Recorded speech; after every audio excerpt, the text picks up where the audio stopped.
এই রাত্রিতে সালাত পড়বেন ওই 11 রাকাতি লম্বা করে পড়বেন। রাসূল সাল্লাল্লাহু আলাইহি সাল্লাম সাহাবেদের নিয়ে যে লম্বা করে সালাত পড়েছিলেন 11 রাকাতি পড়েছেন, কিন্তু ফজর হয়ে গেছে। খাশিনা আন তাফুতানাল ফালাহ, আমরা ভয় পাচ্ছিলাম আজকে আর সাহারি খাওয়া হবে না, সেই এশার পরে শুরু করেছে। এটা হলো তারাবি। আর আপনি আবার প্রশ্ন করেন তারাবি পড়ার পরে কি আমি তাহাজ্জুদ পড়তে পারবো? আরে কেমন তারাবি পড়লেন যে আবার ঘুমানোর পরে আবার তাহাজ্জুদ পড়বেন? এটা না, আপনি এশার পরে শুরু করবেন, একটানা যাবে কোন পর্যন্ত? ফজর পর্যন্ত। না তবে আল্লাহ আশা আমরা এমনি দাঁড়া থাকতে পারতাম না, প্রত্যেকে আমরা লাঠি নিয়ে দাঁড়া থাকতাম। অফিহি লাইলাতুন খায়রুম মিন আলফি শাহর, আর এই মাসের মধ্যে একটা রাত আছে, যে রাত একটা রাতের হিসাব করছেন যে রাতটা 1000 মাস অপেক্ষা উত্তম। শুধু একটা রাতের কথা বলছেন, পুরো রমাদান না। তাহলে আপনি চিন্তা করেন যে এই রমাদানের অন্যান্য ইবাদতগুলোর নেকি কত বেশি। এরপরে রাসূল সাল্লাল্লাহু আলাইহি ওয়াসাল্লাম বলছেন মান হুরিমা খায়রাহা ফাকাদ হুরিম। সবচেয়ে গুরুত্বপূর্ণ কথা এটা, যাকে এই মাসের কল্যাণ থেকে বঞ্চিত করা হবে তাকে যাবতীয় কল্যাণ থেকে বঞ্চিত করা হবে। ওই ব্যক্তির উপরে আল্লাহর পক্ষ থেকে কোনো রহমত হবে না, কোনো বরকত হবে না, কোনো দয়া নাজিল হবে না, আল্লাহ তার কোনো দুয়াই কবুল করবেন না। যদি কোনো হতভাগা এই রমাজানের বরকত থেকে বঞ্চিত হয় তা আল্লাহ সারা বছরের জন্য তাকে সমস্ত রহমত থেকে বঞ্চিত করবে। আল্লাহ তাকে কোনো বরকত দিবেন না, আল্লাহর পক্ষ থেকে তার উপরে কোনো দয়া নাজিল হবে না। কাফের মুশরিক যেভাবে জীবনযাপন করে ওইভাবে সে জীবনযাপন করবে, কারণ আল্লাহর দয়া যে পাবে না, রহমত যে বরকত যে পাবে না, ওর চেয়ে হতভাগা কে? এই জন্য রাসূল সাল্লাল্লাহু আলাইহি ওয়াসাল্লাম বলছেন মান হুরিমা খায়রাহা ফাকাদ হুরিম, যাকে এই মাসের বরকত থেকে কল্যাণ থেকে বঞ্চিত করা হলো ফাকাদ হুরিম, তাকে যাবতীয় শ্রেণীর বরকত থেকে বঞ্চিত করা হলো। আমরা কখনোই রমাদানকে অবহেলা করব না। আপনি অবহেলা করবেন? একটু ভাবেন অবহেলা করলে অবস্থাটা কি হবে। রমাদানের 15টা তারাবি শেষ হয়ে গেছে, চিন্তা করেন কয়দিন পড়তে পেরেছেন তারাবি।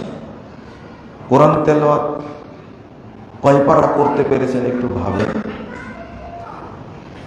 আপনি কি পরিমাণ সাদাকা করতে পেরেছেন একটু ভাবেন। আমি জিকির আজকার কতটুকু করতে পেরেছি। রমজান মাস চলে গেল,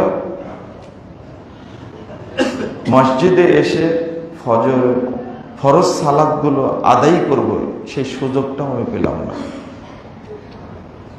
আপনি মনে করছেন যে আমি রমাজান থেকে একটু লুকিয়ে থেকে পালিয়ে থেকে বেঁচে গেলাম, রমাদান পার হয়ে গেল। 7256 নম্বর হাদিস মুস্তাদরাক হাকিমের মধ্যে এসেছে, রাসূল সাল্লাল্লাহু আলাইহি ওয়াসাল্লাম বলছেন বুদান লিমান আদরাকা রমাদান ফালাম ইউগফার লাহ, ওই ব্যক্তি ধ্বংস হোক। এটা আল্লাহর পক্ষ থেকে জিবরিল আমিন এসে আল্লাহ রাসূলকে বলছেন বুদান, ওই ব্যক্তির ধ্বংস সুনিশ্চিত, ওই ব্যক্তি অপদস্থ হবে, অপমানিত হবে, এটা সুনিশ্চিত। লিমান আদরাকা রমাদান, যে রমাদান পেল ফালাম ইউগফার লাহ, তাকে ক্ষমা করে দেওয়া হলো না, সমস্ত পাপ থেকে ক্ষমা নিতেই হবে। রমাদান আসার পরেও যদি পাপ থেকে যায়, আল্লাহ বলছেন ওই ব্যক্তিকে আল্লাহ অপদস্থ করবেন, আল্লাহ তাকে ধ্বংস করবেন। আল্লাহ রাসূলকে বলছেন জিবরিল আমিন এসে, আল্লাহ আপনাকে বললেন আপনি বলেন আমিন। ফাকুলতু আমিন, আমি বললাম আল্লাহ তুমি কবুল করো। এই আমিন বলাটা কিন্তু কোনো ফেরেশতার না, কোনো ঘুষখোরের না, কোনো আলেম উলামার না, সাহাবীর না, পৃথিবীর শ্রেষ্ঠ মানুষ মুহাম্মদ সাল্লাল্লাহু আলাইহি ওয়াসাল্লাম তার আমিন বলা। এটা কি? এটা একেবারে চূড়ান্ত পাশ। যে ব্যক্তি রমাজানে ক্ষমা নিতে পারবে না, রমাজানকে অবহেলা করবে, এটা আল্লাহ বলে দিয়েছেন তার ধ্বংস সুনিশ্চিত। তুমি আমিন বলো। আল্লাহ রাসূল বললেন আমিন। খবরদার, রমাজানকে অবহেলা করা যাবে না। 3545 নম্বর হাদিস তিরমিজির মধ্যে এসেছে। রাসূল সাল্লাল্লাহু আলাইহি ওয়াসাল্লাম বলছেন, রাগিমা আনফু রাজুলি মান আদরাকা রমাদান সুম্মা সালাখা ওয়া লাম ইগফার লাহু। আস্তাগফিরুল্লাহ। যে ব্যক্তি রমাজান পেল, রমাজান চলে গেল কিন্তু পাপ ক্ষমা নিতে পারল না, তার নাক যেন ধুলায় ধূসরিত হয়, নাক যেন ছেঁচড়ে যায়। আপনারা বলেন নাকে খত দেওয়া। রাসূল সাল্লাল্লাহু আলাইহি ওয়াসাল্লাম বলেছেন ও অপদস্থ হবে, দুনিয়াতে অপদস্থ হবে, কিয়ামতের মাঠে অপদস্থ হবে। কিয়ামতের মাঠের অপদস্থ হওয়াটা কেমন? 1568 নম্বর হাদিস মুস্তাদরাক হাকিমের মধ্যে এসেছে। রাসূল সাল্লাল্লাহু আলাইহি ওয়াসাল্লাম বলছেন, আতা রাজুলান, আমার কাছে দুইজন ব্যক্তি আসলো, আমার দুই বাহু ধরলো, ধরে নিয়ে চলে গেল। ফাআতায়া জাবালান, আর বিশাল উঁচু একটা পাহাড়ের কাছে নিয়ে গেল। নিয়ে যেয়ে বলছে, ইসাদ আপনি উঠেন।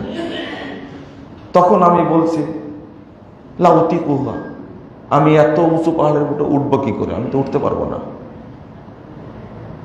তখন তারা বলছেন, ক্বালা ইন্না সানুসাহিলু লাক, আমরা সহযোগিতা করছি, আপনি উঠেন। ফাসাইতু, আল্লাহ রাসূল বলছেন আমি উপরে উঠে গেলাম। উপরে উঠে ফাআনা বিআসওয়াতিন শাদীদা, আমি বিকট শব্দ, আহাজারির শব্দ পাচ্ছি। আমি জিজ্ঞেস করলাম, মা হাযিল আসওয়াত, এই আহাজারি শব্দ কিসের শব্দ? তখন তারা বলছেন, আওয়াউ আহলিন নার, জাহান্নামের আগুনে যারা উঠছে তারা বাঁচার জন্য আহাজারি করছে, সেই শব্দ শোনা যাচ্ছে। কত দূরে এটা, কত দূরে জাহান্নাম পাহাড়ের উপরে উঠে তিনি শব্দটা শুনতে পাচ্ছেন, বিকট শব্দ, বিআসওয়াতিন শাদীদা। তারা বাঁচার চেষ্টা করছে। সুম্মান তালাকাবি, আমাকে নিয়ে তারা আবার সামনে গেল। ফাআনা বিকওমিন মুআল্লাকিনা বিআরাকিবিহিম মুশাক্কাকাতুন আসদাকুহুম। রাসূল সাল্লাল্লাহু আলাইহি ওয়াসাল্লাম বলছেন, এরপরে আমাকে তারা বিশাল বিরাট একটা অঞ্চলে নিয়ে চলে গেল। এক ধরনের লোক সেখানে মুআল্লাকিনা বিআরাকিবিহিম, তাদেরকে ঝুলন্ত অবস্থায় রাখা আছে, দুই পা উপরে আর নিচের দিকে মাথা। মুশাক্কাকাতুন আসদাকুহুম, তাদের মাড়িকে পিটায়া ফাটিয়ে দেওয়া হচ্ছে।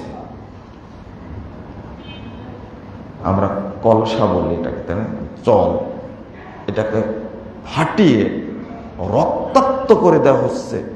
তাসিলু আসদাকুহুম দামান, তাদের মাড়ি কেটে দেওয়ার কারণে, ফাটিয়ে দেওয়ার কারণে, শরীরটা সিলিয়ে দেওয়ার কারণে রক্ত প্রবাহিত হচ্ছে স্রোতের মতো, আর তারা চিৎকার করছে। আমি বললাম তাদেরকে, মান হাউলাই, আচ্ছা এরা কারা? তোমরা যে আমাকে এখানে নিয়ে আসলে এরা কারা? অসংখ্য মানুষকে ঝুলিয়ে রেখে পিটায়া তাদের মাড়ি ফাটিয়ে দেওয়া হচ্ছে, এরা কারা? তখন তারা উত্তর দিছে, হাউলাইল্লাযীনা ইফতিরুনা ক্বাবলা তাহিল্লাতি সাওমিহিম, এরা আপনার উম্মতের ওই সমস্ত লোক যারা দিনের বেলা সিয়ামের মাসে দিনের বেলা খাওয়া দাওয়া করত, আল্লাহ তাদেরকে এইভাবে শাস্তি দান করছেন। জাহান্নামে ঢোকার আগেই শাস্তি। আমি জানি না জাহান্নামে ঢুকলে কি শাস্তি হবে, ফাইসালা হওয়ার আগে আল্লাহ রাসূলকে দেখালেন যে অসংখ্য মানুষ, পা উপরে নিচে তাদের মাথা। মজার ব্যাপার হলো এদের মাড়ি পিটায়া ফাটিয়ে দেওয়া হচ্ছে। মাড়ি ফেটে গেলে কি অবস্থা হয়, বাড়ি দিয়ে মাড়ি মানুষের এই চল ফাটিয়ে দেওয়া। দিনের বেলা খাওয়া রমজান মাসে কত বড় অপরাধ, এটা তার প্রমাণ। আমি আর একটা বাক্য অনুবাদ করি, এই হাদিসের শেষে এসেছে, অনেক বড় লম্বা হাদিস, তার মধ্যে একটা আছে এটা। রাসূল সাল্লাল্লাহু আলাইহি ওয়াসাল্লাম বলেছেন ফাআনা বিনিসাইন, এরপরে একটা জগতে আমাকে নিয়ে আসা হলো, শুধু মহিলা ওই জায়গাতে, এত মহিলা। তানহাসুল হাইয়াত সাদিয়াহুন্না, উলঙ্গ মহিলারা সবাই উলঙ্গ, তাদের স্তন সবল মেরে মেরে খাচ্ছে জাহান্নামের বিশাল বিশাল সাপ। আমাকে দেখানো হলো অসংখ্য মহিলা উলঙ্গ লুটুপুটু করে জাহান্নামের সাপ তাদের স্তন খাচ্ছে। আমি বললাম মান হাউলাই, আচ্ছা এই মহিলা আবার কারা? আল্লাহ রাসূলকে চিনেন না, তারা কারা? রাসূল সাল্লাল্লাহু আলাইহি ওয়াসাল্লাম তারা উত্তর দিচ্ছেন হাউলাইল্লাযীনা ইয়ামনাউনা আওলাদাহুন্না আলবানাহুন্না, যে সমস্ত মহিলা তাদের সন্তানদেরকে দুধ দেয়নি, এই মহিলাদের দুধ এখন জাহান্নামের সাপে খাচ্ছে। বাংলাদেশে না, সারা বিশ্বেই এখন মা সন্তানকে দুধ দেয় না, ফিডার খাওয়ায়। সন্তানকে দুধ দিলে স্তন ঝুলে যাবে, শরীর দুর্বল হয়ে যাবে, লাবণ্য নষ্ট হয়ে যাবে। এই ফালতু নোংরা, এই পাশ্চাত্য অপবিত্র সভ্যতার কারণে আমাদের মা বোনরা সন্তানকে দুধ দেয় না, তারা বুড়ি হবে না। এই সন্তানকে ফিডার খাওয়ানোর কারণে এরাই সিটার হয়, এরাই লিডার হয়, এরাই সন্ত্রাসী হয়, মাকে আর দেখে না।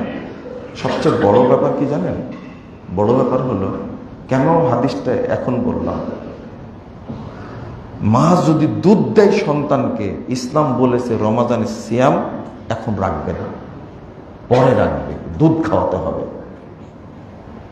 পেটে বাচ্চা আসছে, সিয়াম রাখবে না মা। ইসলাম এমন অধিকার দিয়েছে ফরজ সিয়াম পরে রাখবে, কিন্তু সন্তানকে দুধ দেওয়ার সময় সিয়াম রাখবে না, দুধ থেকে যেন বঞ্চিত না হয়। একটা মায়ের বুকে একটা সন্তানের জন্য প্রায় 60 মণ দুধ থাকে। কে খায়? মা খাওয়ালো না এই দুধ সন্তানকে, কে খায়? অনেক মা আছে দুধ পায় না, সন্তান দিতে চাই, পায় না, বুক শুকে থাকে। তো ওই বাপই জানে কত মণ দুধ লাগে। সন্তান যে মায়ের কাছ থেকে দুধ পায় না, ও দুধ কিনতে কিনতে ফকির হয়ে যায়। 60 মণ দুধ থাকে, এই দুধ কে খেলো? গচ্ছিত আছে, কোনো টেনশন করবেন না, এই দুধ জাহান্নামের সাপেই খাবে। এই হাদিস প্রমাণ করে। আপনি কেন বঞ্চিত করলেন? এখন কেন সন্তানরা মাকে দেখে না কেন? অভিযোগ হুজুরের কাছে। আপনি তো সন্তানকে মানুষ করতে পারেন না। আমেরিকায় পাঠাইছেন, কানাডা পাঠাইছেন, মারা গেলে জানাজা করতেও আসবে না, জানাজার দোয়া তো দূরের কথা। এইগুলো সব পাপের ফল। আল্লাহ যেন আমাদেরকে হেফাজত করে। বন্ধুরা, আমি যেটা বলছিলাম, রমজানকে অবহেলা করা যাবে না। এই যে সামনে কদর রাত্রি আসছে, একটা রাতের নাম দিয়েছেন আল্লাহ 7টা। শুধু একটা রাত, শুধু একটা রাতের নাম দিয়েছেন 7টা। এক নম্বর, আপনারা মনে রাখতে পারবেন কিনা, মনে রাখা লাগবে। এই রাতটা কত গুরুত্বপূর্ণ, পুরো রমাদান না, শুধু একটা রাত সম্পর্কে আল্লাহ বলছেন লাইলাতুত তানজিল, একটা রাতের নাম, কোরআন নাজিলের রাত। 2 লাইলাতুল মুবারাকা, বরকতময় রাত্রি। 3 লাইলাতুল ফাসলে ওয়াল কদর, অর্থাৎ রুজি তকদির বন্টনের রাত। 4 লাইলাতু তানাজ্জুলিল মালাইকা, অর্থাৎ ফেরেশতা নাজিলের রাত। 5 নম্বর লাইলাতুল সালাম, অর্থাৎ প্রশান্তির রাত, নিরাপত্তার রাত। তারপরে রাসূল সাল্লাল্লাহু আলাইহি ওয়াসাল্লাম, আল্লাহ রাব্বুল আলামিন আরেকটা বলছেন লাইলাতুল গুফরান, ক্ষমার রাত। আরেকটা হলো লাইলাতুল খায়র, কল্যাণের রাত। কয়টা হলো তাহলে? 7টা নাম রাখছেন শুধু। আল্লাহ এত কিছু দিয়ে পাঠান এই রাত্রিতে, আর আপনি শীত হয়ে নাকে তেল দিয়ে ঘুমান, আল্লাহ আপনার উপরে সন্তুষ্ট হবে? আল্লাহ বলছেন ইন্না আনজালনাহু ফি লাইলাতিল কদর, ইন্না আনজালনাহু ফি লাইলাতিল কদর, সূরাতুল কদর। কদর নামে একটা সূরাই নাজিল করেছেন, সূরাই নাজিল করেছেন। এই রাতটা, একটা রাতের জন্য একটা সূরা নাজিল করেছেন, একটা রাতের জন্য একটা সূরা নাজিল করেছেন। আপনি কি ভাবতে পারছেন কত বড় গুরুত্বপূর্ণ? কারণ হলো এই রাত্রে পৃথিবীর সর্বশ্রেষ্ঠ নিয়ামত কোরআনকে আল্লাহ নাজিল করেছেন। এই জন্য এই রাতের মর্যাদা এত বেশি। তাহলে কি কি আসলো? ইন্না আনজালনাহু ফি লাইলাতিন মুবারাকা, আমি বরকতময় রাত্রিতে কোরআনকে নাজিল করেছি। আল্লাহ বলেছেন বরকত মানে কি? যদি আপনি পেয়ে যান, পাওয়ার চেষ্টা, পেয়ে যাওয়া না। সহিহ মুসলিমের হাদিস এসেছে 1909 নম্বর হাদিস। রাসূল সাল্লাল্লাহু আলাইহি ওয়াসাল্লাম বলেছেন মাইয়াকুম লাইলাতুল কদর আইওয়াফিকাহা, পাওয়ার জন্য কেউ যদি কদর রাত্রি জাগে, আপনি পাবেন এই আশা করেছেন, আল্লাহ আপনার নিয়াত সম্পর্কে জানে না, এক রাত পাবেন আশা করেছেন, গুফির লাহু মা তাকাদ্দামা মিন যামবি, জীবনে যত পাপ করেছে আল্লাহ সব ক্ষমা করে দিবেন। এক রাত ইচ্ছা করেছেন পাবো, পেলেন না, তাতে আল্লাহ যায় আসে না। আপনি ইচ্ছা করেছেন 21-এর রাত, 23-এর রাত, 25-এর রাত, 27-এর রাত, 29-এর রাত, এই 5টা রাত আপনি চেষ্টা করেছেন, হয়তোবা একটা রাত চেষ্টা করেছেন আপনি পাওয়ার জন্য। আল্লাহ রাসূল সাল্লাল্লাহু আলাইহি ওয়াসাল্লাম বলছেন ওই ব্যক্তিরও আল্লাহ পূর্বের সব পাপ ক্ষমা করে দেবেন। এত বরকতপূর্ণ জিনিস এটা, এত বরকতপূর্ণ। তাহলে লাইলাতুল খায়র কেন আসে ফেরেশতারা বলেন তো দেখি? মাল ফারকু বাইনাল খায়র ওয়াস সালাম, খায়র মানে কল্যাণ, লাইলাতুল মুবারাকা, দেখেন একটা বরকত, একটা কল্যাণ। লাইলাতুস সালাম, একটা হলো লাইলাতুস সালাম। সালাম মানে কি তাহলে? সালাম মানে নিরাপত্তা। আসসালামু আলাইকুম আমরা বলি না? আল্লাহ আপনাদের উপরে নিরাপত্তা নাজিল করুন। অর্থাৎ যে ব্যক্তি কদরের রাত্রি জাগবে, ওই ব্যক্তিকে যাবতীয় বদনজর, যাবতীয় শারীরিক অসুস্থতা এবং যাবতীয় ভীতি, খৌফ, শঙ্কা থেকে আল্লাহ রাব্বুল আলামিন নিরাপত্তা দান করবেন। আপনার বাড়ি থেকে বের হতে পারছেন না, সন্ত্রাসী নিরাপত্তা, চাঁদাবাজদের নিরাপত্তা, বের হতে পারছেন না। আর একটা হলো অসুস্থতা, আপনার অনেক সমস্যা। আল্লাহ রাব্বুল সালামুন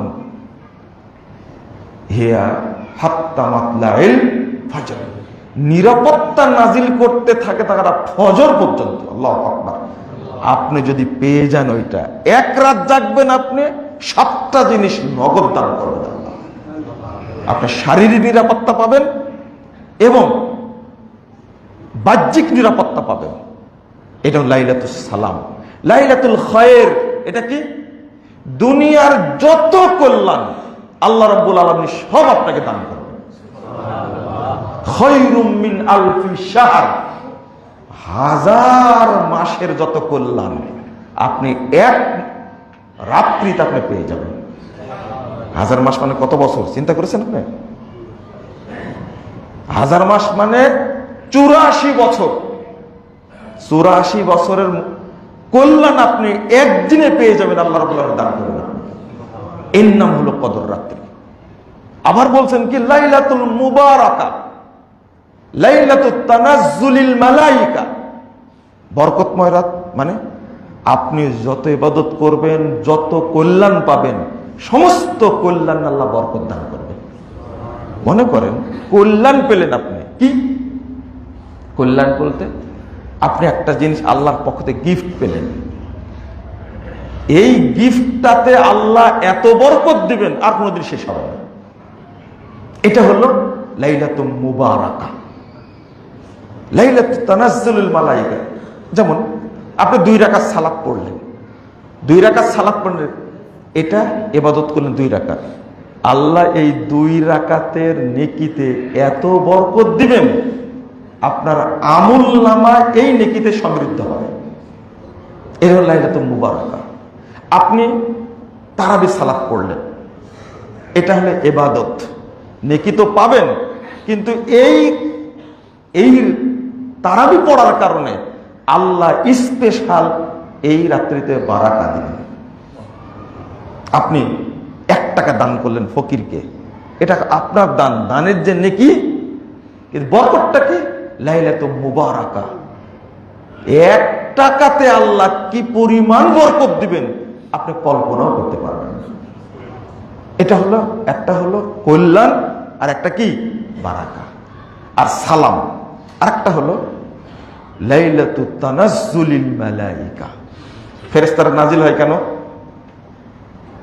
ফেরেশতারা নাজিল হয় কেন?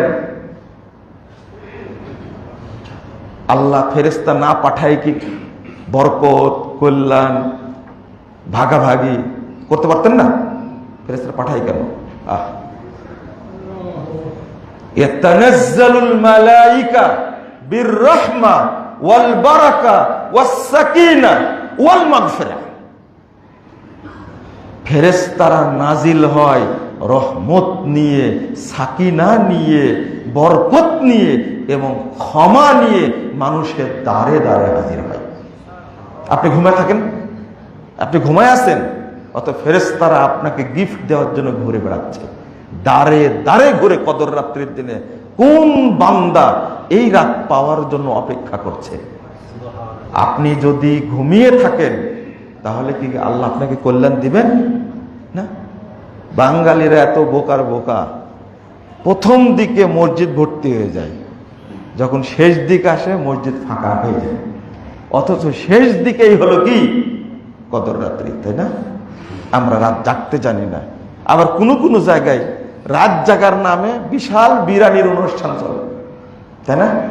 সারা রাত বিরিয়ানি খাবে, 2 বার সালাত আদায় করবে, ওয়াজ করা নেবে, 4-5 জন হুজুর নিয়ে আসবে। না, এই যেন পড়ে না যায়, এত দীর্ঘ কেরাত করতেন। আর আপনি একই রাত্রিতে তারাবি পড়বেন, তাহাজ্জুদ পড়বেন।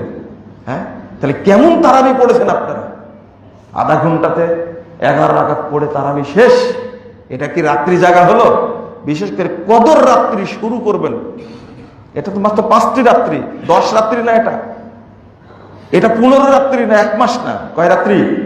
5 রাত্রি। মাসালা আলোচনা করছি না যে 27 রাত্রিতে শুধু জাগবেন, এটা কিন্তু ঠিক না। আপনি কিভাবে কনফার্ম হলেন যে 27 রাত্রি কদর রাত্রি হবে? আল্লাহ রাসূল কনফার্ম হননি, সাহাবায়ে কেরাম কনফার্ম হননি। আল্লাহ রাসূল বলছেন, আমি কদর রাত্রিতে পেলাম, আমি মসজিদে যাচ্ছি বলবো এই রাত্রি কদর রাত্রি, সামনে যায় দেখছি 2 জন ব্যক্তি লাগছে দ্বন্দ্ব, দ্বন্দ্ব লেগে সাহাবীদের বলতেই ভুলে গেলাম যে কোন দিন পেয়েছিলাম এটা।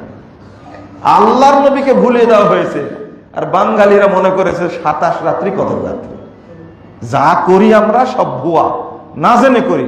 5টি রাত্রিতেই জায়গা লাগবে, আশা থাকবে। আপনি না পেলেও আল্লাহ রাব্বুল আলামিন আপনাকে সেটা দান করবেন। আল্লাহ রাসূল বলছেন, মান ইয়াকুম লাইলাতুল কদর আইওয়াফিকাহা, পাওয়ার ইচ্ছাই যে কদর রাত্রি জাগবে, আল্লাহ তাকে দান করবেন। আমি যেটা বলতে চেয়েছিলাম কদর রাত্রির ব্যাপারে, আপনারা হয়তো পরিষ্কার হয়েছেন যে কদর রাত্রিকে অবহেলা করা যাবে না, মোটেও না। আল্লাহ আপনার জন্য এত কিছু নিয়ে হাজির হন, ফেরেশতা পাঠান, আর আপনি ঘুমিয়ে থাকেন কিভাবে? আপনাদের এখানে আলহামদুলিল্লাহ চিনাতি মসজিদে অনেক মানে পরিবেশ সুন্দর, বা মানে তারাবি পড়ার যে মানে আয়োজন প্রস্তুতি, যেটা আপনারা এখানে এসে তারাবি পড়ো ইমামের সাথে, দেখি কদর রাত্রি 5টা ভালো করে জাগেন তো দেখি, সুন্দর করে, আল্লাহ যেন পাওয়া দেয় এটা। আমি এতটুকু কথা বললাম, রমাজানকে কখনো গুরুত্বহীন করা যাবে না। করলে কি হবে? আল্লাহ অপদস্থ করবেন, দুনিয়াতেও করবেন, আবার কি করবেন। 2, সিয়াম রাখতেই হবে। 10 বছর বয়স হলে সিয়াম ফরজ হয়। 10 বছর বয়স হলে বাচ্চারা, সন্তান আর সিয়াম ভাঙতে পারবে না। যদি ভাঙ্গে আবার পূরণ করে নেওয়া লাগবে। আমার কথা কি বোঝা গেছে? 10 বছর। আপনি একটু চিন্তা করে দেখেন, আপনি মনে মনে করছেন তো আমার তো সিয়াম ফরজ শুরু করেছে 25 বছরে, কয় বছর বাদ আছে তাহলে? কয় বছর বাদ আছে? 15 বছর। এই 15 বছরে সিয়াম করা লাগবে, করাই লাগবে, ফিদিয়া চলবে না। আপনি সুস্থ মানুষ, ফিদিয়া চলবে না। আপনি বলবেন 15 মাসে সিয়াম কিভাবে করব? কিভাবে করবেন মানে? মাত্র 15 মাস, মাত্র 15 বছরে হয়, 12 মাসে বছর হয়, তারপরে 2 বছর লাগবে না। 15 মাস সিয়াম পালন করতেই হবে, ফিদিয়া চলবে না। সিয়াম না রাখাটা জেনা করার চেয়েও, মানুষ হত্যা করার চেয়েও, মদ খাওয়ার চেয়েও বড় পাপ, এটা মনে রাখবেন। 15 মাস শুধু সিয়াম পালন না, 15 মাসের 1.5 কেজি করে প্রত্যেক সিয়ামের কাফারাও দেওয়া লাগবে। মনে হয় বুঝেননি কথা। আপনি 25 বছর থেকে সিয়াম পালন করা শুরু করেছেন, তাই না? বাকি আছে কয় বছর? কে করবে সিয়াম? এটা আপনাকেই করতে হবে, সিয়ামও করতে হবে, 15 বছরের কাফারাও দিতে হবে। আগে মাসালা জানেন, তারপরে আমল করবেন। শুনে রাখেন এটা। আপনি ভুল করেছেন, সন্তানকে ভুল করায়েন না। আপনার সন্তানকে সিয়াম পালন করা শিখান। 10 বছর আগে প্রশিক্ষণ দিতে হবে। রাসূল সাল্লাল্লাহু আলাইহি ওয়াসাল্লাম সাহাবীরা বলছেন, নুসাব্বিবু সিবিয়ানানা, বাচ্চাদেরকে আমরা সিয়াম রাখাতাম, বাচ্চাদেরকে সিয়াম রাখাতাম আমরা। ওয়া নাজআলু লাহুমুল লুবা মিনাল ইহন, তোলার খেলনা কিনে দিতাম। ইদা বাকা আহাদুহুম আলা তাম আতাইনাহু যাক, যখন খাওয়ার জন্য কান্না শুরু করত আমরা খেলনা দিতাম। হাত্তা ইয়াকুনা ইনদাল ইফতার, ইতিমধ্যে ইফতারের সময় হয়ে যেত। সাহাবীরা সন্তানদেরকে প্রশিক্ষণ দিতেন, আর আমরা আজকে সন্তানদের বলি সিয়াম রাখা যাবে না, শরীর শুকায় যাবে, সামনে পরীক্ষা। 25 বছর বয়স হয়েছে, এখনো বাচ্চাই নাকি আছে, প্রেম করে অবৈধ বাচ্চা জন্ম দিচ্ছে, আর মা বলছে বয়সই হয়নি।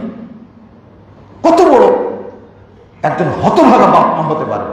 এই জন্য তো আমাদের সন্তানরা মানুষ হয় না। সাহাবীদের সন্তানরা তাবেঈ হয়েছে, ইসলামের খাদেম হয়েছে, আর আমাদের সন্তানরা সন্ত্রাসী হয়। এই সমস্ত মা বাপের সিদ্ধান্তের কারণে। আল্লাহ যেন আমাদের বোঝার তৌফিক দান করেন। বন্ধুরা আমার, শেষে আমি একটু ইঙ্গিত দিতে চেয়েছিলাম, অল্প টাইমে আমাদের দেশে যেহেতু জাকাতের টাইম চলছে, তাই না? জাকাতের যেহেতু টাইম চলছে, আমি সংক্ষেপে কয়েকটা কথা, আমি সবসময় নেগেটিভ কথা বলি, বুঝছেন? আমি যেগুলো বলবো আপনাদের পজিটিভ হবে না, নেগেটিভ হবে সবগুলো, বুঝার জন্য। এই নেগেটিভগুলো বলে না, আমি বেশি বলার চেষ্টা করি। জাকাত এমন একটা ইবাদত, ইসলামের তৃতীয় রুকন, যাকাত আদায় করা ফরজ। প্রথম কথা হলো যাকাত দিবেন, রূপার হিসাবে যাকাত দিবেন, রূপার হিসাবে। স্বর্ণ রূপা দুইটাই আসছে, চাঁদি স্বর্ণ চাঁদি দুইটাই আসছে, কিন্তু গরিবদের দরিদ্রের উপকার যেটা বেশি হবে সেইটার হিসাব করতে হবে। এটাই হলো শরীয়তের ইঙ্গিত, শরীয়তের দাবি। রূপা, আমি তো জানতাম না রূপার দাম এত বেড়ে গেছে। গতবারও জিজ্ঞেস করেছি 2500-2800 টাকা, দোকানে বিক্রি করতে গেলে 1700, 1600, 1800 টাকা দেয় ভরি। তো 52.5 ভরি রূপা হলে যাকাত ফরজ হবে। আর যেটা রূপা সেটাই টাকা, যেটা টাকা সেটাই রূপা, যেটা টাকা সেটাই স্বর্ণ, যেটা স্বর্ণ সেটাই কি টাকা, ভুল করবেন না। তো এখন কারো কাছে যদি 52.5 ভরি রূপার বিক্রি করতে গেলে যে টাকাটা দিবে আমাকে, এই মূল্যে দিবেন। এখন নাকি 7,000 টাকা ভরি রূপা চাঁদি, 6,500 টাকা। তো বিক্রি করতে গেলে আপনার 4,000 টাকা হয়তো দিবে আপনাকে। তাহলে 4,000 যদি হয় 52.5 তুলে হিসাব করলে প্রায় 3,20,000 হয়। আর গত বছরের হিসাবটা ছিল 70-80,000 টাকা, এবার বেড়ে গেছে। তা আপনি হিসাব করেন, যদি আপনার কাছে বর্তমান বাজার মূল্যে টাকা, স্বর্ণ, রূপা সব মিলিয়ে 3,20,000-এর মতো থাকে, আপনার উপরে যাকাত ফরজ, আপনাকে যাকাত দিতে হবে। আর একটা আমি জানতাম না, গতকালকে একজন প্রশ্ন করেছে, একটা অদ্ভুত প্রশ্ন। একজন মহিলার স্বর্ণ আছে 40 ভরি, আমাকে প্রশ্ন করেছে, এবং যাকাতের টাইম হয়ে গেছে। তো তিনি চিন্তা করেছেন তার 7টা বাচ্চা, 7 বাচ্চাকে 4 ভরি করে দিয়ে দিয়েছে। তাহলে কয় ভরি হলো? 28 ভরি শেষ, থাকলো কয় ভরি? 12 ভরি। এখন আমি 12 ভরি যাকাত দিতে চাচ্ছি। 7 সন্তানকে 4 ভরি করে দিলেন কেন? তো তারা তো পাবেই। যাকাতের ভয়ে সন্তানদের মাঝে বন্টন করে দিচ্ছি। কি সুন্দর পদ্ধতি, চিন্তা করতে পারছেন? মানে আল্লাহ জানে না এই কাজটা যে করছে, জানে না। সেম আরেকজন প্রশ্ন করেছে, এইগুলো যে হয় এটা জানতাম না। এটা ওই যে ফেকার কিতাবে পড়েছি যে রমাদান আসছে, স্বামীর যাকাত ফরজ হইতে, তো স্বামী করলো কি, যে স্ত্রীকে গিফট দিয়ে দিল, তোমাকে আমি 20 ভরি দিয়ে দিলাম। তাহলে স্বামীর থাকলো আর 5 ভরি। কয় ভরি? 5 ভরি। যাকাত আর হবে না, 7.5 ভরি ছাড়া যাকাত হয় না। আবার স্ত্রীর যখন জানুয়ারিতে যাকাত ফরজ হচ্ছে, তখন স্ত্রী বলছে তোমাকে আমি 20 ভরি হেবা করে দিলাম, গিফট দিয়ে দিলাম। স্বামীর যাকাত হবে না? আরে ভাই, এইটা না পড়েছে আগে, কিন্তু বাঙালিরাও যে এই কাজ করে। একজন বলছে আমার 150 ভরি মোটামুটি স্বর্ণ আছে। কয়শো ভরি? 150 ভরি। উনি বলছেন যে আমি আমার হাজবেন্ডকে দিয়ে দিছি 50 ভরি, আর আমার 4 সন্তানকে ভাগ করে দিছি, এখন আমার কাছে আছে মাত্র 5 ভরি। ওরে হারামখোর, এটা চিন্তা করতে পারছেন? এই ব্রেন নিয়ে ঘুমাই কেমন? লা হাওলা ওয়ালা কুওয়াতা ইল্লা বিল্লাহ। আস্তাগফিরুল্লাহ, আস্তাগফিরুল্লাহ। আল্লাহ বলেছেন খুয মিন আমওয়ালিহিম সাদাকাতান তুতাহহিরুহুম ওয়া তুযাক্কিহিম বিহা। আপনি তাদের কাছ থেকে যাকাত নিন, তাদের সম্পদকে পবিত্র করুন, তুযাক্কিহিম, তাদের সম্পদ বাড়ানোর ব্যবস্থা করুন। যাকাত দিলে সম্পদ বাড়ে, আল্লাহ বলছেন। লা হাওলা ওয়ালা কুওয়াতা। এই জন্যই যারা যাকাত দেয় না তাদেরকে মুনাফিক বলা হয়েছে। যারা যাকাত দেয় না তাদেরকে মুনাফিক বলা হয়েছে। মৃত্যুর সময় যে ফেরেশতাটা আসবে জাহান্নাম থেকে, এমন পিটাবে এদেরকে। আল্লাহ বলছেন ইয়াদরিবুনা বুজুহাহুম ওয়া আদবারহুম যুকু আযাবাল হারিক। 50 নম্বর আয়াত সূরা আনফাল। আল্লাহ বলছেন ওদেরকে পিঠেও মারবে, মুখেও মারবে। আর বুকে মারে না কেন? বুঝেননি কথা? বুজুহাহুম ওয়া আদবারহুম, মুখে মারবে আর কোথায় কি পিঠে মারবে। বুকে মারতে পারতো না? মুখ দিয়ে সে দেখে মুখ ঘুরায় নেয়, কি দেখায়? আবার পিঠ দেখায়। দেখেন আল্লাহ রাব্বুল আলামিন হিসাব করে বলেছেন পিটনির কারণে চিৎকার করবে আর বলবে হাত্তা ইজা জাহাদুহুমুল মাউত ক্বালা রাব্বিরজিউন, আল্লাহ ফেরত দেও, আল্লাহ দুনিয়াতে ফেরত দিলে লাআল্লি আমালু সলিহান ফীমা তারাক, ওই আমলটা করব যে আমলটা আমি করতে পারি না। সেটা কি? যাকাত দেয়নি, দান খায়রাত করেনি। আল্লাহ বলবেন কাল্লা ইন্নাহা কালিমাতু হুয়া কায়িলুহা আইবাকুম, এটা তোর কথার কথা মাত্র, আরো 100 বছর বয়স দিলে তুই ভালো হবি না। আল্লাহ ধমক দিবেন। যখন দুনিয়াতে ফেরত দিবে না, তখন আল্লাহকে বলবে রব্বি লাউলা আখারতানি ইলা আজালিন করিব, আল্লাহ একটু সময় দাও, আল্লাহ একটু, ফাআসাদদাকা ওয়া আকুম মিনাস সালিহিন। সূরা মুনাফিকুনের আয়াত, এটা 10 নম্বর আয়াত, কিন্তু সূরা মুনাফিকুনের আয়াত। একটু সময় দাও আল্লাহ, দিলে আমি সাদকা করব এবং সৎ বান্দাদের অন্তর্ভুক্ত হয়ে যাব। এই হাদিস, এই আয়াত প্রমাণ করে দান খায়রাত যাকাত পরিশোধ না করলে কোনো ব্যক্তি সৎ বান্দাদের অন্তর্ভুক্ত হতে পারবে না। কেন চাই? মরার সময়ও সিয়াম পালন করতে চায় না, মরার সময়ও সালাত পড়তে চায় না, মরার সময়ও হজ করতে চায় না, সিয়াম পালন করতে, সাদকা দিতে চায় কেন বলেন তো দেখি? কেন? দারুণ ব্যাপার। কেন চাই? কেন চাই? মানে হজ করতে চায় না, আল্লাহ একটু সময় দাও হজ করে আসবো আমি, আল্লাহ একটু সময় দাও আমি একটা সিয়াম পালন করব, আল্লাহ একটু সময় দাও আমি 2 রাকাত সালাত পড়বো, আমি তাহাজ্জুদ পড়বো, এটা বলে না। রব্বি লাউলা আখারতানি ইলা আজালিন করিব ফাআসাদদাকা, আমি সাদকা করব। কেন বলে? সব ইবাদতই করেছে, কিন্তু ওই ইবাদত দ্বারা পাপ ক্ষমা হয়নি। সাদাকা দিলে ওই ব্যক্তির আর কোনোই পাপ থাকবে না, আল্লাহ সব পাপ ক্ষমা করে দেবে। এমন পাওয়ার এটা, কিন্তু করেনি যে। রাসূল সাল্লাল্লাহু আলাইহি ওয়াসাল্লাম বলছেন ইন্নাশ-শাই ইয়া মা'শারাত তুজ্জার, হে ব্যবসায়ীরা, ইন্নাশ-শাইতানা ওয়াল ইসমা ইয়াহদুরানিল বাই'a ফাশুবু বাই'আকুম বিসাদাকা, হে ব্যবসায়ীরা মনে রেখো শয়তান এবং বদনজর তোমাদের সম্পদের মধ্যে লুকিয়ে থাকে। এই শয়তানকে এবং বদনজরকে তাড়াও যাকাত দেওয়ার মাধ্যমে। যদি যাকাত পরিশোধ না হয়, শয়তান আপনার সম্পদের বরকত নষ্ট করবে। আল্লাহ নবী 1202 নম্বর হাদিস তিরমিজির মধ্যে এসেছে, রাসূল সাল্লাল্লাহু আলাইহি ওয়াসাল্লাম বলেন মান আদ্দা যাকাতা মালিক ফাকাদ যাহাবা আনহু শাররু, যে মালের যাকাত দিয়ে দিল তার সম্পদের মধ্যে যত অকল্যাণ ছিল সবগুলো বেরিয়ে গেল। আমরা নিজেদের স্বার্থে যাকাত দেব, নিজেদের স্বার্থে দান করব। কত দরিদ্র গরিব মানুষ আছে, এতিম আছে, বিধবা আছে, তাদেরকে আমরা দেই না।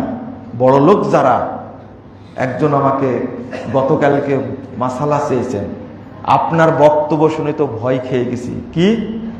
আমার যে এফডিআর করা আছে অনেক টাকা, তো আমি কোনোদিন যাকাত দেইনি।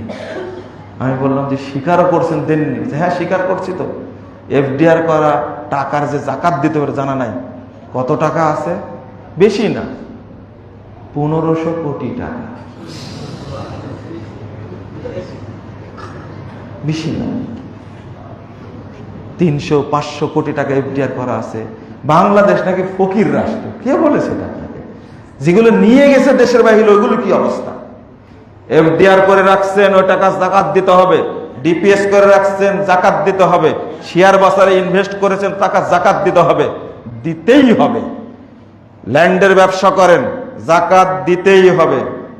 বসুন্ধরা কয়টা প্লট কিনে রাখছেন? পূর্বাচলে কয়টা প্লট কিনে রাখছেন? বাড়ি তো করবেন একটাতে, বাকিগুলো মার্কেট ভ্যালু, বর্তমান মূল্য অনুযায়ী যাকাত দেওয়াই লাগবে। ল্যান্ড প্রপার্টি, ডেভেলপারের ব্যবসা করেন আপনি, কয়টা বিল্ডিং এর কাজ চলছে এখন, কত টাকা ইনভেস্ট করেছেন, সব টাকা হিসাব করে যাকাত দেওয়াই লাগবে। কোনো পথ নাই। যাকাতের মাসালা জানার জন্য আমার কাছে আসবেন। আর একটা বিষয়, যাকাত দিবেন টাকা দিয়ে। কি দিয়ে? শাড়ি, মশারি, লুঙ্গি, এইগুলো দিয়ে দিলে যাকাত আদায় হবে না। বললাম যে আমি নেগেটিভ বলি, আমি জেনেই বলছি। হ্যাঁ, ওই ব্যক্তিকে দিতে পারে নির্দিষ্ট। এই লোকটাকে যদি টাকাটা দিয়ে নষ্ট করে দিবে মদখোর, নষ্ট করে দেবে, ওর জন্য আমি একটা গরু কিনে দিই। ওই ব্যক্তি ভিত্তিক। কিন্তু আপনার ঢালাও ভাবে, মজার ব্যাপার কি জানেন, সময় পেরিয়ে গেছে, মজার ব্যাপারটা হলো আপনার পরিবারে 3 জন মানুষ। কয়জন? 3 জন। আপনার ফেতরা বের হবে 9 কেজি চাল, 3 তিরিখে 9 কেজি চাল, 9 কেজি চাল। এই 9 কেজি চাল দিতে বলি যে খাদ্য বস্ত্র ফেতরা দিতে হবে, তখন আপনার নানান ধরনের প্রশ্নে বান করে দেন। আচ্ছা, 9 কেজি চাউলের টাকা 900 টাকা, ধরেন 900 টাকা, সর্বোচ্চ 900 টাকা। তো 900 টাকাতে বেশি মানুষের উপকার হবে না 9 লাখ টাকায় বেশি উপকার হবে? তো 9 লাখ টাকা দিয়ে আপনি চাউল কিনছেন কেন, কাপড় কিনছেন কেন? আপনারা কি বুঝেছেন ঘটনাটা? কত বড় মুনাফেক আপনি চিন্তা করতে পারছেন? আপনি কত বড় মুনাফেক! সাদাকাতুল ফিতরে দেওয়ার সময় আপনি ঝগড়া করছেন, আবার যাকাত দেওয়ার সময় টাকা দিয়ে কি কিনছেন? শাড়ি, মশারি, লুঙ্গি, কম্বল, ডাল, চাল কিনে দিচ্ছেন। আপনাকে কে শিখেছে এটা? আমার প্রতি কেউ সন্তুষ্ট না। কথা বুঝতে পারলেন? আমি মানুষের সন্তুষ্ট পরোয়া করি না। আমাকে অনেকেই বলছে যে আপনি যেভাবে কথা বলছেন, আপনি মাদ্রাসা চালাবেন কি করে? আপনাকে কেউ দান খায়রাত করবে না। আমি বলি যে আল্লাহ যার জন্য কবুল করে রাখছেন তিনি দিবেন, আমাকে ভয় দেখাচ্ছেন। আপনারা এতগুলো এতিম কিভাবে চালাবেন? আপনারা থেকে টাকা দিবে না, এইভাবে কথা বলে? আমি বলি যে আপনার রুচি অনুযায়ী কথা বলে কি লাভ হবে? ইরানে খমিনিকে আল্লাহ ধ্বংস করেছে আমেরিকা দ্বারা, ইসরায়েল দ্বারা। আমি খমিনির বিরুদ্ধে অবস্থান করেছি। আমি কেন অবস্থান করব? যে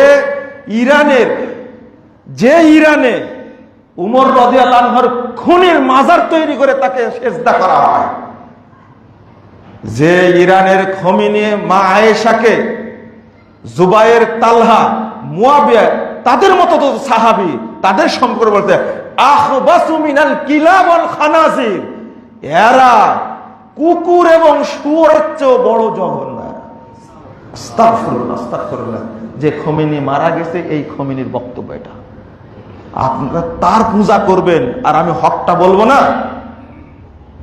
বিশ্ব সন্ত্রাসী ট্রাম্প, এতে কোনো সন্দেহ নেই, এটা আমি বক্তব্যে বলি। ইহুদিরা অপবিত্র। আমরা চাই সিরিয়াকে যেমন আল্লাহ স্বাধীন করে দিয়েছেন, তেমনি আল্লাহ ফিলিস্তিনকেও যেন স্বাধীন করে দেন। অপবিত্র এই ইহুদিদেরকে আল্লাহ যেন ধ্বংস করে। কিন্তু ইউক্রেন আর রাশিয়া যুদ্ধ লাগছে, আপনি কার পক্ষে? রাশিয়ার পক্ষে কেন আপনি? আপনার দুলাভাই পুতিন। হ্যাঁ, পক্ষ নেওয়ার একটা কারণ আছে। রাশিয়া যেন আমেরিকাকে সাইজ করে, তাই না? এই জন্য আপনি পক্ষে, তাই না? কারণ এই আমেরিকাই হলো মুসলিম রাষ্ট্রগুলো সবচেয়ে বড় শত্রু, ঠিক আছে? কিন্তু আপনি ইহুদি খ্রিস্টানদের চেয়েও বেশি খারাপ, যারা সাহাবীদের গালি দেয়। এরা লা হাওলা ওয়ালা কুওয়াতা ইল্লা বিল্লাহ, আস্তাগফিরুল্লাহ, মা আয়েশাকে গালি দেয়। আবু বকর, ওমর, উসমান, 5 জন সাহাবী বাদ দিয়ে আবু বকর, ওমর, উসমান সহ সমস্ত সাহাবীকে, সমস্ত ইমামকে তাবেঈদেরকে এই রাফেজি শিয়ারা কাফের বলে। আমাদেরকেও এই খোমেনি কাফের বলে, এটা কি জানেন আপনি? আর খোমেনির জন্য জানাজা পড়ছেন আপনি, ওর দেশে জানাজা হয়নি এখন পর্যন্ত। হ্যাঁ, ওর দেশে জানাজা হয়নি, আর বাংলাদেশে জানাজা পড়ছে। হাই রে আকীদা, লা হাওলা ওয়ালা কুওয়াতা ইল্লা বিল্লাহ। এটা বলবে কে? আমাদেরই বলতে হবে। কালকে ডক্টর ইমাম হোসেন সাহেব বলছিলেন আমাদের ইফতার মাহফিলে, আহলে হাদিসরা যেটা বলতে পারে এটা বাংলাদেশের আর কোন দল বলা সাহস করে না। বলেন আলহামদুলিল্লাহ। মানুষকে জানাতে হবে, যারা মক্কা মদিনা দখল করে সেখানে শিয়া মতবাদ চালু করতে চায়, যারা কোরআনকে বিকৃত করে 90 পারা করেছে, তাদের কোরআনের আয়াত 17,500। আমাদের কোরআনের আয়াত কত? আস্তাগফিরুল্লাহ। আমাদের কোরআন হলো 30 পারা, আর রাফেজের কোরআন কয় পারা? 90 পারা। আপনি তাদের যারা কোরআন বিকৃত করেছে, যারা উসমান রাদিয়াল্লাহু আনহুর হত্যাকারীকে মাজার বানিয়ে পূজা করে, তাদের পক্ষ হবেন? আমি আল্লাহর কাছে দোয়া করি, আল্লাহ হক কথাগুলো বলার জন্য মাদ্রাসার ক্ষতি হবে এটা তুমি ভালো জানো, আমার এটা যায় আসে না। হকটা প্রচার করব, কারণ রহমত দাতা কে? বরকত দাতা কে? আল্লাহ। মানুষকে পরোয়া করে কি করব? আমাকে হুমকি দিচ্ছে, আর একবার যদি খমিনির বিরুদ্ধে কথা বলেন তাহলে আপনার দুনিয়ার মুখ দেখবেন না, মাটির জগতে যেতে হবে। চিন্তা করতে পারছেন? আমি বললাম যে আপনার এই ভয় কি কোনো পরোয়াই করি না। 13 তারিখের নির্বাচন কি 12 তারিখের নির্বাচন, তাই না? 9 তারিখে হুমকি দিয়ে বলছে 13 তারিখে জেলে যেতে হবে, ব্যাগ পত্র গুছিয়ে রাখবেন। আমার ব্যাগ সবসময় গুছানোই থাকে, রেডি। চিন্তা করবেন, এখন তো জেলে আছি আলহামদুলিল্লাহ, তাই না? আমি জেল খাটা মানুষ, আমাকে জেলের ভয় দেখায়। চিন্তা করতে পারছেন? হাজারো আলেম আছে, ওলামা আছে, কেউ ভয় পায় না। আমি একটা কথা বললেই সমস্যা। বলছিলাম যাকাত সংক্রান্ত, আমাকে মাফ করবেন, মাঝখানে চলে গেছে অন্য টপিকে। ভয় দেখাই তাই, আমরা ভয় করি না। ভয় করি একমাত্র কাকে? আল্লাহ। হেফাজতের মালিক কে? মৃত্যু দেন কে? জীবিত রাখেন কে? আমাকে ভয় দেখান, মেরে ফেলে দিবেন, মাটির নিচে যেতে হবে। আলহামদুলিল্লাহ, যেদিন আল্লাহ কবুল করবেন সেদিন মাটির নিচে যাবে, এতে কোনো সন্দেহ নাই ইনশাআল্লাহ। ওই জন্য প্রস্তুত আছে। উপমহাদেশে হক কথা বলার কারণে হাজারো আলেমকে হত্যা করা হয়েছে, হাজারো আলেমকে ফাঁসিতে ঝোলানো হয়েছে। আর আপনার কারণে ভয়ে কথা বলবো, হতেই পারে না। যাকাত দিবেন হিসাব করে, কাউকে ফাঁকি দিবেন না। হুজুর ফতোয়া দিচ্ছে ব্যাংকে টাকা আছে 10 লাখ টাকা, আরে যাকাত তো একবার দিছেন, একবার জমানো টাকা যাকাত দেওয়া থাকলে আর দেওয়া লাগে না। এই হুজুরকে কি করা দেবেন বলেন তো দেখি? বুঝেন না মনে আপনার, তাই না? একবার জমানো টাকার যাকাত আর দেওয়া লাগে না, প্রতি বছর তাহলে এদা হাল আলাইহিল হাউল, যখনই 1 বছর হবে তখন যাকাত দিতে হবে, তাই না? চিন্তা করেন, যাকাত দিবে না, এটা ফতোয়া দিয়েছে। আর একটা হলো ব্যবহৃত অলংকারে যাকাত দেওয়া লাগে না, আর এক ফতোয়া মেরে দিয়েছে মনে। এটা ইসলামী অর্থনীতিকে ধ্বংস করার পরিকল্পনা একটা। ব্যবহৃত অলংকার রাশি ভরি থাকলেও যাকাত দিতে হবে। বলছে যে সম্পদের, যে জমি ট্যাক্স দেওয়া লাগে, ওই জমি কি লাগে না? ওষুধ দেওয়া লাগে না। এই মিথ্যা কথার কারণে বাংলাদেশের হাজার কোটি লক্ষ মানুষ অসুর বের করে না। আল্লাহ বলছেন ওয়াতু হাক্কা হইয়া ওমা হাসাদি, যেদিন কাটবে সেদিন যাকাত দিয়ে দাও। অথচ জাল হাদিসটা নিয়ে এসে বলছে যাকাত দেওয়া লাগবে না। একজন ব্যক্তির 1000, 2000, 3000 মুঠ ধান হয়েছে, ও কি যাকাত দিয়ে অসুর বের করবে না? করবে না? অসুর বের করবে। অথচ ফতোয়া দিয়েছে হুজুররা অসুর বের করা লাগে না। এইভাবে ইসলামী অর্থনীতিকে শেষ করে দিয়েছে। আল্লাহ যেন আমাদেরকে হেফাজত করেন, বলুন আমিন। আল্লাহ যেন যাকাতের মাসালা বুঝার তৌফিক দান করেন। বন্ধুরা আমার, আমি আপনাদের একটু কষ্ট দিলাম, আমাকে আপনারা নিজের পক্ষ থেকে ক্ষমা করে দিবেন। মূলত রমাজান মাস, এই মাসটা একটু আলোচনারও মাস, মানুষকে জানানোরও মাস, এই জন্য কষ্ট দিলাম, আমাকে ক্ষমা করে দিবেন। আল্লাহর কাছে দোয়া করি, আল্লাহ তুমি আমাদেরকে সঠিক বুঝ দান করো, আমিন। আল্লাহ তুমি আমাদের সমস্ত পাপকে ক্ষমা করে দাও। আমাদের আমলনামায় আল্লাহ যেন কোনো পাপ না থাকে, সব পাপ মুছে দাও, আমিন ইয়া রাব্বাল আলামিন। আল্লাহ তুমি আমাদের সকলকে জান্নাতুল ফেরদাউসের মেহমান হিসেবে কবুল করে নাও, আমিন ইয়া রাব্বাল আলামিন। বারাকাল্লাহু ফিকুম ওয়া জাযাকুমুল্লাহু খাইরান।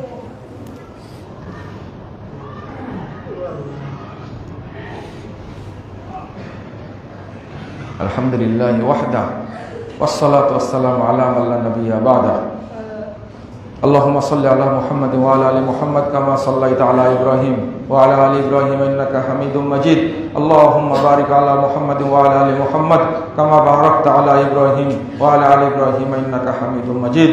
আল্লাহুম্মা ইগফির লানা ওয়া লিল মুমিনিনা ওয়াল মুমিনাত ওয়াল মুসলিমিনা ওয়াল মুসলিমাত ওয়াল আহইয়াই মিনহুম ওয়াল আমওয়াত। اللهم اعز الاسلام والمسلمين، اللهم ايد الاسلام والمسلمين، اللهم انجِ المستضعفين من المؤمنين في كل مكان، اللهم انصر اخوان المسلمين في فلسطين وكشمير وسوريا وسودان يا رب العالمين. اللهم احفظ المسجد الاقصى يا رب العالمين. اللهم احفظ المجاهدين والمرابطين في كل مكان. اللهم انصر من نصر دين محمد صلى الله عليه وسلم واجعلنا منهم، واخذل من خذل دين محمد صلى الله عليه وسلم ولا تجعلنا منهم. اللهم عن الكفرة والفجرة والمبتدعة واليهود والنصارى والمشركين اللهم اشدد وطأتك على اليهود والنصارى والمشركين اللهم اشدد وطأتك على القوم المجرمين والمفسدين اللهم اشدد وطأتك على القوم المفسدين والمجرمين اللهم اشدد وطأتك على القوم الظالمين والغاصبين اللهم إنا نستعينك ونستغفرك ونتوب إليك ونثني عليك الخير اللهم إياك نعبد ولك نصلي نرجو رحمتك ونخشى عذابك إن عذابك الجد بالكافرين ملحق ربنا آتنا في الدنيا حسنة وفي الآخرة حسنة وقنا عذاب النار ربنا فاغفر لنا ذنوبنا وكفر عنا سيئاتنا وتوفنا مع الأبرار ربنا فاغفر لنا ذنوبنا وكفر عنا سيئاتنا وتوفنا مع الأبرار ربنا عليك توكلنا وإليك أنبنا وإليك المصير ربنا أفرغ علينا صبرا وثبت أقدامنا وانصرنا على القوم الكافرين وانصرنا على القوم الكافرين ربنا لا تؤاخذنا إن نسينا واخطأنا ربنا ولا تحمل علينا إصرا كما حملته على الذين من قبلنا ربنا ولا تحملنا ما لا طاقة لنا به ربنا ولا تحملنا ما لا طاقة لنا به واعف عنا واغفر لنا وارحمنا أنت مولانا وارحمنا أنت مولانا فانصرنا على القوم الكافرين فانصرنا على القوم الكافرين ربنا تقبل منا إنك أنت السميع العليم وتب علينا إنك أنت التواب الرحيم وصلى الله على النبي